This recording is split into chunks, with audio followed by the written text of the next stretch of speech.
Bienvenidos a Encuentros Urrús, hoy con un invitado muy especial, un argentino que vive en Portugal, politólogo, para hablar del contexto político de Argentina. Estoy hablando de Andrés Malamud. Andrés, ¿cómo estás? Muy bien, Me muchas alegro. gracias por la Muchas invitación. gracias, sí, por visitarnos. ¿Hace cuánto que no venías acá? En Entre Ríos estuve hace unos años, pero no había venido a Concepción desde hace 20 Hace un probablemente. montón. Así que bueno, aprovechás también para visitar el lugar todo. Estoy contento. Poquito, Gracias por pero eso. bueno, por lo menos se hace el recorrido. Andrés, el fenómeno Milei, ¿cómo lo podés explicar? Porque ¿cómo se entiende que una persona que detesta la política, detesta el Estado, se convierte en un ser político y en presidente de la nación? Es una cosa rarísima. Es raro, Sí, pero es un exponente nacional de un fenómeno global, porque hay tipos raros en todos lados. sí, totalmente. Donald Trump es raro, Jair Bolsonaro es raro, Boris Johnson en Gran Bretaña era raro. Putin también, otro perfil. Putin se parece a los zares. Sí. En ese aspecto es raro para un tiempo en que uno pensaba que la democracia llegó para quedarse, pero se parece a la Rusia histórica. Pero Milei no se parece a la Argentina histórica, aunque abreve en Alberdi. Y Trump no se parece a los padres fundadores de Estados Unidos, ni Bolsonaro a los que fundaron el imperio brasileño primero y la república después, que eran sí militares, pero generales. Él llegó a capitán y lo echaron por poner una bomba para pedir un aumento salarial. Son personas Sí. raras. ¿Qué es lo que los torna presidentes? ¿Por qué en este momento en el mundo hay una ola de personajes raros ganando elecciones? Por la insatisfacción que genera la democracia, pero es una insatisfacción procesada dentro de la democracia. ¿Cómo sería esto? En otras épocas había golpe de Estado. Sí. La gente estaba insatisfecha, tiraban maíz en la puerta de los cuarteles, gallinas, salgan. Y incentivaban a los militares a tomar el poder cuando los presidentes civiles no satisfacían las expectativas. Ahora no es así, es la democracia, es la constitución la que procesa la insatisfacción. La gente está enojada, no busca militares salvadores, busca personas raras. ¿Qué son esas personas raras? Son disruptivas y anti-establishment. Son personas que se oponen a los que están, a los convencionales, a los políticamente correctos. Y entonces lo que vemos es que los políticos tradicionales son concebidos como responsables de todo lo malo y los raros, los outsiders, los que vienen de afuera, como los posibles salvadores. Pero dentro de la democracia ganan con los votos, no con las botas. ¿Y esto es también producto de las crisis institucionales? Porque la gente cada vez menos cree en las instituciones, no confía prácticamente. Ese es un muy buen punto, porque todas las encuestas de las democracias dicen lo mismo que, fíjate, es contradictorio. La gente sigue pensando que la democracia es el mejor régimen político, menos que antes. No es que abrumadoramente 90% te dicen viva la democracia, me banco lo que sea, pero más de la mitad. Y al mismo tiempo te dicen que las instituciones en las que menos confían son los congresos y los partidos. Sí, La gente que banca la democracia no banca los instrumentos de la democracia. totalmente. Y ese es el problema que tenemos. La democracia es un régimen que fue creado, como lo conocemos, representativo, en el siglo XIX, a través de los partidos. Se consolida en el siglo XX. Pero estamos en el siglo XXI con problemas nuevos. Y el principal problema que tenemos no es solamente económico, es la velocidad a la que cambian las cosas. La Totalmente. cultura de la dopamina. Sí, Nosotros en otra época íbamos al cine, mirábamos una película de 2 horas, estaba todo bien. Después vino el video.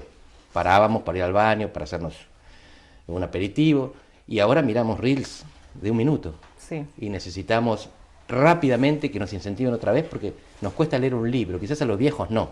Pero ¿cuántos chicos leen un libro? ¿Cuántos chicos miran televisión? Muy Lo pocos. que hacen está con los dispositivos electrónicos. Todo pasa más rápido. Y los partidos políticos y los congresos y parlamentos son máquinas viejas, Sí. lentas. No encontramos la manera todavía de que la democracia funcione rápida. Hablando de chicos, la mayoría de las personas que lo votaron, lo siguen y ensaltaron la figura de Milei fueron los chicos, sobre todo varones, que te he escuchado en entrevistas. Contanos por qué. Me anticipaste la respuesta. Bueno, es una brecha de género y etaria, de edad, que se está dando en todo el mundo. Y es fascinante ver, porque uno piensa, todo el mundo, Occidente, se da en Europa y en Estados Unidos. No, se da en Corea del Sur también, que es una democracia próspera, pero no es Occidente. Japón, Australia y Nueva Zelanda. Lo que vemos es lo mismo. Los chicos de 16 a 30 años, por primera vez en la historia, son más reaccionarios que sus padres. Los chicos varones. Las chicas mujeres responden a la tendencia histórica. Siempre las nuevas generaciones son más rebeldes, reformistas, revolucionarias. Por 2 razones. Churchill decía, el que no es de izquierda a los 20 años es porque no tiene corazón. El que es de izquierda a los 40 es porque no tiene cerebro. Esto es una visión conservadora, pero en la práctica uno va aprendiendo y va notando que a veces los cambios incrementales son más seguros que las revoluciones que a veces disparan para atrás. Pero además, a medida que crecemos, adquirimos capital, stock. Un chico de 20 años no tiene una casa, alguien de 40 posiblemente sí. Y cuando tenemos stock, nos transformamos en adversos al riesgo. No queremos arriesgar porque tenemos mucho para perder, los jóvenes tienen poco para perder. Entonces, tradicionalmente los jóvenes son más reformistas, revolucionarios, izquierdistas, progresistas. Y las chicas de hoy también lo son, pero los chicos no. Y hay dos respuestas para esto que son complementarias. La primera es la reacción al wokismo. Wok es esta cultura considerada de izquierda progresista, por la cual lo que es políticamente correcto es aceptable y lo que no es cancelable. Y lo políticamente correcto es el feminismo, son los baños transgénero, es hablar de manera políticamente correcta, no hacer chistes que puedan ofender. Y los que se sienten excluidos y cancelados son los hombres blancos, jóvenes, heterosexuales, que eran los reyes de la creación, la cultura, la sociedad, los autos, el instrumental quirúrgico, las cosas están hechas para hombres promedio, la altura de las cosas. Sí, los hombres petizos y las chicas promedio tienen la misma norma. La misma norma. Talle único, todo único. Bueno, esa gente que estaba habituada a tener un lugar y el resto se acostumbraba, de repente se encuentra en un no lugar. Si dicen algo malo, son cancelados, los borran de las redes, los maltratan, y no fueron preparados para eso. Las mujeres se empoderaron, y lo bien que está. Hay cada vez más protección de las minorías étnicas, minorías religiosas, minorías de orientación sexual. Sí. Cada una tiene sus derechos. Pueden ser violados, pero saben que los tienen y pelean por ellos. Los hombres blancos heterosexuales, jóvenes, no saben qué derechos tienen. Y entonces reaccionan. Es una actitud, el tiro salió por la culata. Sí. Pero hay una segunda razón, que tiene que ver con las burbujas digitales. ¿Cómo sería eso? Los influencers de varones y de mujeres son diferentes. Las chicas tienen influencers que son, no diría conformistas, porque son rebeldes, son progresistas, pero son diferentes a la de los varones, que están enojados. Están enojados. Como Milei, justamente, los representa. Vos fíjate cuáles son los influencers, los grandes, los cantantes, los tipos que están en las redes, que tienen miles de seguidores, que bancan a Milei, y son personas enojadas. Milei dijo, voy a detonar el Banco Central, y eso encantó, dijo, no puedo creer que este tipo diga esto. Y claro, es como una especie de héroes para ellos. Así es, para ellos, y dijiste bien, no es para ellas. Exacto. Entre las chicas tiene un nivel de seguidores, seguidoras mucho menor. ¿Dónde ves esto? Hay casos concretos. Los repartidores de Rappi, Delivery Boys, no hay muchas chicas repartiendo, esos son casi todos mileístas. Mundial de Rugby en Francia, vos te encontrabas con los chicos que iban ahí, digo, Delivery Boys son chicos de clase baja, los chicos que van al Mundial de Francia son de clase media y alta. Todos mileístas también, que les gusta el cripto, que les gusta la libertad, que están hartos de que les digan lo que tienen que hacer, y lo hacen con total naturalidad, y lo consideran saludable. Esto que estoy haciendo no es una crítica, es una descripción. Sí. Las mujeres, al contrario, en general se sienten amenazadas, agredidas por el discurso de Milei, o de Trump, o de Bolsonaro, porque son líderes parecidos en ese aspecto. También las personas con otra orientación sexual también no se sienten representadas y eso ha generado bastante conflicto en este gobierno. Así es. ¿Cómo hace para contener a ese tipo digamos, a esa de población para llegar a todos, ¿no? Porque, digamos, tiene el apoyo de varones, mujeres hasta cierto punto. ¿Y qué pasa con el resto de las personas? Porque tienen derecho. No quiere llegar a todos. Claro. La política actualmente se hace polarizando. Vos no vas a ganar el 100% ni te interesa. Vos querés ganar la mitad más uno. Y esa la ganás polarizando. Tenés que dividir al mundo en dos y elegir la parte grande. Y esa parte la electrizás con tu discurso, buscás el foco, buscás el blanco, y después lo que haces es antagonizar. Muchas veces construís tu propio ejército, construyendo un ejército enfrente. Hablando de eso, ¿qué tipo de líder es Milei para vos? Es un líder moderno, disruptivo y doctrinario. Moderno porque se parece a esta familia que te estoy contando de Trump y Bolsonaro. Disruptivo porque la característica de estos líderes es que quieren romper con el sistema, o mejor dicho, con los que manejan el sistema. Y esto es importante. No son en principio antidemocráticos. Milei es menos antidemocrático todavía que Bolsonaro y que Trump, que alentaron a la turba para tomar el Congreso por la fuerza. Hoy Bolsonaro está inhabilitado, para si no puede ser candidato, porque violó la ley, y Trump está a punto. Pero nadie está por encima de la ley. La esperanza es que no. Sí, ellos pensaban en algunos países. La ley es impersonal, es universal, pero hay gente que dice la ley está mal hecha porque la hizo la casta, la hizo el establishment, entonces hay que romperla. Milei no está proponiendo eso. Y lo que Milei tiene que lo diferencia de Trump y de Bolsonaro es que es un doctrinario económico, es un librecambista, es alguien que cree en la libertad económica. Trump y Bolsonaro son proteccionistas. Hay que hacer América grande de nuevo, es el lema de Trump. Brasil está por encima de todo, es el lema de Bolsonaro. Acá la que tiene un discurso parecido es la vicepresidenta, Victoria Villarroel. Fíjate que cuando van al Congreso la primera vez y firman, Milei que firma, viva la libertad, carajo, no es Argentina. Y ella por la patria. Y ella, todo por la patria. La nacionalista es ella, él es el liberal. Y tienen un casamiento que no es tan antinatural como parece, donde liberales y conservadores se dan la mano para enfrentar a la casta. La casta son los políticos tradicionales, encorbatados, que hablan de lo políticamente correcto y marginan a todos estos que no eran tan minoría como parecía. Y donde no se da la mano es con los gobernadores, Milei, porque quiere avanzar, ley de base, van, avanza, vuelve, todavía se está tratando. ¿Y qué pasa? ¿Cómo se sigue? ¿Aprende estos avances y retrocesos? ¿Qué pensás al respecto? Hay aprendizaje mutuo de Milei y de los políticos tradicionales. Pero acá lo que estás marcando es muy importante, porque hay gente que pierde de vista que en toda revolución es tan importante lo que cambia como lo que permanece. Milei cambió. A nivel presidencial tuvimos un voto que nos sorprendió a muchos. A nivel subnacional, provincial y municipal, no. Gobiernan los mismos partidos que siempre. Hubo una gran alternancia entre los partidos tradicionales. Juntos por el Cambio ganó 10 provincias. Nunca en los 40 años de democracia el no peronismo gobernó tantas provincias. Incluso hay personajes que se mantienen por años, las mismas personas. Son pocos. Sí. Hay solo 3 provincias que permiten la reelección indefinida. Formosa, probablemente lo que estás pensando es una de ellas.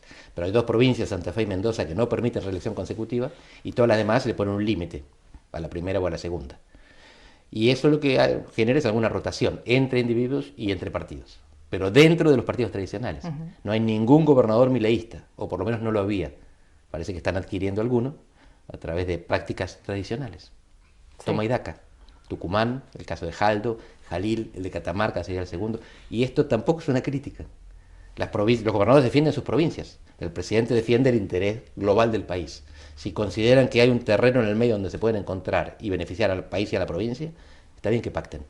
Y que usa la palabra pacto, que fíjate es casi contradictoria, es Milei, el pacto de mayo. En principio él no vino a pactar con la casta, vino a domar la casta. Totalmente. Y sin embargo dice, vengan, siéntense, acordemos sobre estos puntos y seguimos adelante. La casta le dice, sobre esos puntos no, algunos sí, otros no. Sácame este que sobra, poneme la educación. Y lo están pensando. Y no va a haber pacto de mayo. Exacto, eso te iba a decir, porque se viene el 25, Milei pensaba contar con la ley de bases y el paquete fiscal aprobado. Esto no se da, pero dijo, bueno, no hay problema, que se dé más adelante. De última, voy a hacer el acto que acompañen quienes quieran venir, pero se va a hacer, es una reforma estructural que a largo plazo se puede llegar a hacer. Esa es, unos dicen su convicción y otros su excusa. Puede decir, bueno, pero el pacto lo firmamos el 9 de julio, también es una fecha. También no, es más importante que el 25 de mayo. Es todo el país y no solo la Revolución Municipal de Buenos Aires.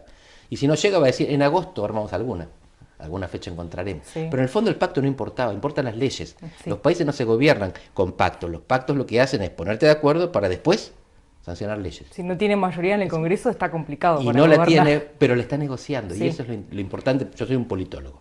Politólogos estudiamos cómo se gobiernan los países. Y los países se gobiernan con cooperación y con conflicto. Vas a las elecciones y competís. Terminan las elecciones y cooperás. Porque en 2 años tenés que pasar leyes. No se puede gobernar sin leyes. Hay decretos, hay regulaciones, hay circulares ministeriales. Todo eso complementa el marco central, que está dado por la Constitución arriba de todo, que no se toca, y por las leyes, que es lo que te piden los inversores, y el Fondo Monetario. Sobre todo. El fondo lo está corriendo por izquierda. Lo que estás haciendo está muy bien. Te felicito por el superávit. Pero queremos que siga cuando no estés. Y eso solo lo garantiza que los demás estén de acuerdo. Demostrarnos que están de acuerdo, haciéndolos votar una ley que mantenga esto en el tiempo. Con vos no nos alcanza, por más que te querramos. Lo mismo que le dijeron a Macri. Con Macri no llovieron inversiones. Él les gustaba a los empresarios. Los empresarios pensaban, hay Argentina después de Macri. Y mis negocios tienen que sobrevivir al presidente. Ahora le cuesta muchísimo negociar, no le gusta para nada meterse ahí, pero bueno, no le queda otra porque la motosierra no se puede aplicar a todos, sabe que hay sectores que no puede tocar por lo menos por ahora. Ahí entra el trabajo en equipo y la delegación de funciones. Él tiene grandes negociadores. Guillermo Francos, el ministro del Interior, no hay nadie que te hable mal de él. Es un tipo que está todo el tiempo surciendo, remendando y reparando los daños que él provoca cuando habla. Diana Mondino, la canciller a nivel internacional, Milei dice que son asesinos, colectivistas, comunistas, a los presidentes extranjeros, a Lula, a Petro de Colombia, Xi Jinping de China. Y después viene ella y se abraza con los cancilleres de Brasil, de Chile, y dice, no, está todo bien. Y afuera dicen, está todo bien porque no se quieren pelear con Argentina, no ganan nada peleando con Argentina. Entonces lo que estamos viendo es que Milei tiene una retórica dogmática, va a seguir diciendo barbaridades, y una práctica pragmática, está cada vez más negociador. Eso es inteligente. Exacto. Tema inflación, bajó ahora un 8,8%. Pero ¿se puede vivir sin inflación en este país? Porque parece que fuéramos adictos, que es una cosa impensada. Somos adictos. Esa es la gran característica argentina. Los argentinos somos ombliguistas, nos miramos el ombligo y pensamos que somos diferentes al resto. Igual que todos los demás países del mundo. En Brasil también piensan que son diferentes, en Portugal, en Estados Unidos, en China.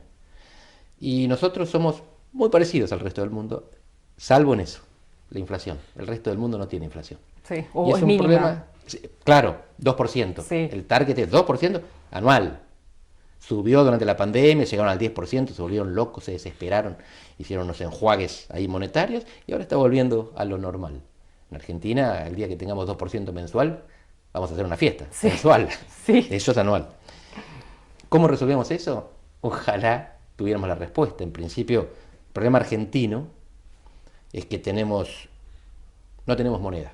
Mejor dicho, tenemos un sistema bimonetario, el peso para transacciones cotidianas baratas y el dólar para ahorrar y para hacer grandes compras, por ejemplo, inmobiliarias. Y el dólar varía. Y el tipo ideal de dólar, el equilibrio del dólar, le conviene a unos caro y a otros barato. Al que exporta le conviene caro, al que consume le conviene barato. Y el dólar entonces, un dólar alto, es conveniente fiscalmente. El equilibrio fiscal es dólar caro. Y el equilibrio social es dólar barato. Si vos querés que la gente no te eche en la calle, tenés que tener dólar barato. Pero si vos querés que vengan divisas para mantener al fisco equilibrado, necesitas un dólar caro. Nunca encontramos el dólar de equilibrio, nunca encontramos el equilibrio entre lo fiscal y lo social. Ese es el desafío de cualquier gobernante y vamos a ver si Milei le encuentra la vuelta. Incluso los precios, como vos decís, que varían en relación a eso. Ayer veía una nota de un panadero en Buenos Aires que decía, tengo el kilo de pan a 1.800 pesos, no lo puedo vender y tampoco lo puedo aumentar porque tampoco vendo. Entonces es una contradicción permanente. Bueno, en este momento lo que tenemos es desinflación, no es que bajan los precios, baja la inflación, aumentan menos los precios, a un costo terrible de recesión y desempleo. Algunos dicen no había otra. Y no lo discuto. Lo que tenemos que hacer es admitir que tiene un costo bajar la inflación. Sí. Y que alguien lo tenía que hacer. La inflación es un impuesto, pero lo que hace es lubricar la máquina. La máquina sigue funcionando. Te cuesta más, sobre todo los sectores de ingresos fijos, trabajadores y jubilados. Entonces, cuando baja la inflación, esos sectores mejoran en comparación su poder adquisitivo y de compra. Pero si pierden el empleo, lo empeoran. Y lo que Milei está tratando de hacer es construir un puente entre el sufrimiento actual y la recuperación futura.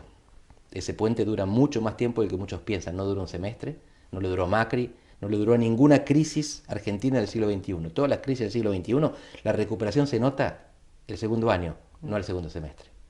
Por lo tanto, el sufrimiento todavía nos queda bastante por delante y es cuestión de ver si la gente aguanta. La gran pregunta que todos se hacen es ¿cuánto tiempo más se puede aguantar este ajuste que baja la inflación, pero baja la actividad y baja el empleo? Hablando de aguantar, ¿cómo ves a Argentina con respecto al resto de los países del mundo? ¿Como un país resiliente que se cae, se levanta con más fuerza? ¿O como un país que no tiene un rumbo muy claro, sobre todo económicamente? ¿Cómo hacemos para salir de eso y cómo justamente nos ven en otros lados? Vos lo describiste perfecto. Somos un país resiliente y sin rumbo. Tenemos aguante, mucho aguante, pero no sabemos para dónde vamos. Sí. Nos bancamos cualquier cosa, nos pasa de todo. Somos el país que en los últimos 60 años tuvo más recesiones en todo el mundo. Y ni hablar de más inflaciones. La inflación acumulada no nos gana nadie en inflaciones y en recesiones. Pero sigue siendo un país que atrae población. Esto que te voy a decir es contraintuitivo. En Argentina hay más extranjeros viviendo acá que argentinos viviendo fuera. En general, un país que tiene tantas recesiones y tanta inflación expulsa masivamente población y no atrae. Nosotros tenemos 5% de la gente que vive en Argentina que nació en otro país. Y solo 2% de la gente que nació en Argentina que vive afuera. Entre 2 y 3%. Uruguay, que es un ejemplo, un éxito de estabilidad, el lugar donde se mudan nuestros millonarios para no pagar impuestos, tiene 18% de la población viviendo afuera. Sí. Incluso hay gente de Uruguay que viene acá en Entre Ríos, por ejemplo, acá a Concepción, a estudiar. a las universidades. Bueno, o sea, fíjate la contradicción, ¿no? Un país que tiene tanto, eligen venir acá a Argentina. Nosotros tenemos, a pesar de todo, educación y salud pública de buena calidad comparada con América Latina. Si te vas a Estados Unidos, mucho mejor porque no hay salud pública. Si te vas a Europa, mucho peor porque la salud pública es muy buena. Pero acá en América Latina, venir a atenderse o venir a estudiar a Argentina es muy bueno. Sí. Lo que genera resistencia. Los argentinos dicen, ¿por qué tenemos que pagarle a los extranjeros?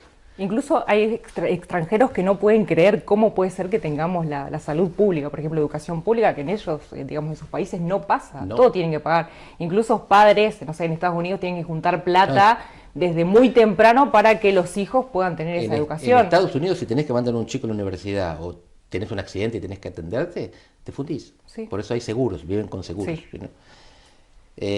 Acá en Argentina tenemos todo eso bueno y que venga gente de afuera tiene, por supuesto, costos, pero también tiene muchos beneficios para el país.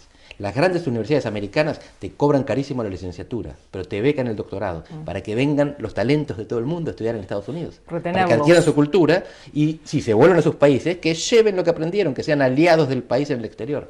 Perfecto. La gente, los peruanos que vienen a estudiar medicina argentina y se vuelven a Perú, quedan argentinófilos para toda la vida.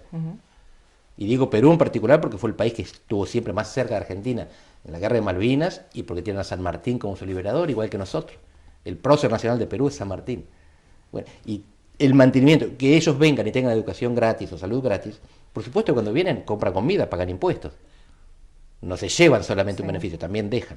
Pero además queda la influencia, el soft power, el poder blando de un país en el mundo, se vincula con esto que vos le ofreces que sus propios países no les pueden dar. Y aparte la contención también de la gente, que en otros países no te puedes relacionar así a primeras con las personas porque son muy cerradas y acá Bueno, a mí además mismo somos muy por todo. simpáticos, sí. Exacto. Así que ese otro punto a favor. Y para ir cerrando, me interesa tu visión respecto a las chicanas que tiene Milei por redes sociales con opositores, sean políticos, sean actores, músicos. Un factor muy interesante, ¿no? Cómo de eso se arma una noticia, es como una pelea de vedettes. Y bueno, esto enaltece la imagen de Milei, la perjudica. ¿Cómo lo ves en ese sentido? Porque a él le divierte, estás perfecto, muchos lo hacen, no es el único, obvio. Pero ¿cómo ves esto de un presidente de la nación? Le divierte y le sirve, es útil, no solamente agradable para él. No es el único, Bolsonaro y Trump hacen exactamente lo mismo, atacan. A Trump le cerraron Twitter. Sí, tuvo que armarse una red aparte. Y en Brasil intervinieron sobre WhatsApp, porque había muchos falsos que estaban dando vuelta y generaba ruido en la competencia política. Es la manera que ellos tienen de galvanizar al ejército propio, constituyendo un enemigo ajeno. Para ellos es súper útil. Lo van a seguir haciendo. Nosotros somos mayores, los jóvenes se informan a partir de eso, a ellos les sirve. Pero lo que quiero destacar es que en los últimos tiempos Milei tuvo un cambio de estrategia. Sigue usando las redes, sigue atacando gente, pero cuando fracasa el primer intento de la ley Bases, él hizo una lista de traidores. Dice, este, incluyendo un par de diputadas que venían de su bloque. Cuando funciona la aprobación, él hace un tuit agradeciéndole a la casta, a los tres presidentes del bloque, Ritondo, Pichetto y Rodrigo de Loredo, que habían colaborado con la aprobación. Y fíjate cómo él pasa, es verdad, primero fracasa, después triunfa. Pero se olvidó de los que votaron en contra, ahora no se metió, le pidieron, callate por favor hasta que se apruebe la ley, y se cayó. Y una vez que la ley se aprueba en diputados, agradece. Es una estrategia también, las redes son fundamentales, él se expresa a través de redes, necesita hostigar, pero también se dio cuenta que necesita seducir, que con el 10% de los senadores, el 15% de los diputados, no podía gobernar. Y por lo tanto está apelando a conseguir por lo menos la mitad más uno. Esa es la definición de democracia. Sí. Última, Milei y Cristina, ¿son opuestos complementarios? ¿Cómo lo ves? Bueno, vos me estás anticipando todas las respuestas. Son exactamente eso, opuestos complementarios. Y se parecen mucho. ¿Por qué son opuestos? Porque uno es de derecha y otro es de izquierda. Él quiere el mercado, ella quiere el Estado. Pero tiene una actitud política muy parecida, que es lo que en el mundo se llama populismo. El populismo es una relación directa entre el líder y las masas sin intermediación institucional, sin partidos, sin Congreso. Y en ese aspecto Cristina fue un poco más institucional que Milei, porque cuando vota la 125, precisamente dice, no aceptan una circular del ministerio, vamos a votar, y perdió, con el voto en contra de su propio vicepresidente. Milei está también cediéndote al Congreso, no hubiera querido, y dice, no importa si no me votan la ley, yo lo hago, yo espero, las reformas se esperan, pero va al Congreso. Así que en ese aspecto los dos son mucho más, lo que voy a decir puede ofender a muchos, republicanos e institucionalistas de lo que muchos creen y de lo que ellos mismos están dispuestos a aceptar. Claro. Y son complementarios porque cada uno crece cuando el otro crece. Cuando Cristina escribe una carta, la gente dice, ¡ah! La gente que no la quiere. Y dice, lo voto a Milei aunque no me guste su agresividad. Y cuando Milei hace sus barbaridades, Cristina se beneficia, porque Sí. ella es la única lideresa opositora que está todavía plantada en el terreno. El resto de la oposición por ahora está desconcertado. Totalmente, aparte están todo el tiempo en medios de comunicación presentes, los únicos que más visibles, ¿no? Hoy son los dos principales líderes en Argentina. Macri está un poco desdibujado, pero está esperando su segundo tiempo. Él sabe que la política se construye en etapas, no solamente en equipos. Los equipos se distribuyen en el tiempo, uno contra el otro, pero hay diferentes tiempos y diferentes partidos, y él está esperando que le toque otro. Última y ya te dejo No libre, te creo porque ya. hay un montón de preguntas. ¿Cómo ves el peronismo? El peronismo sigue siendo un movimiento político basado en una identidad antes que en una ideología. No es ni de izquierda ni de derecha, sino todo lo contrario, depende de la década. Pero siempre tiene una sensibilidad popular particular, los votan más los sectores de menos ingresos, y una vocación por el poder que es impresionante. Hay un peronista famoso que decía, la tradición es mala, pero el llano es peor.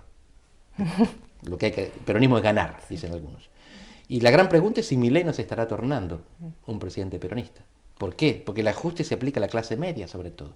Los sectores populares están más protegidos, les aumentan los planes de contención, porque no quiere que le rompan la calle, no quiere que lo echen del gobierno. Entonces, los pobres están contenidos, la clase media se está hundiendo. Un gobierno que representa a los pobres y pierde a la clase media es un gobierno peronista. Si además es liberal, es un gobierno menemista.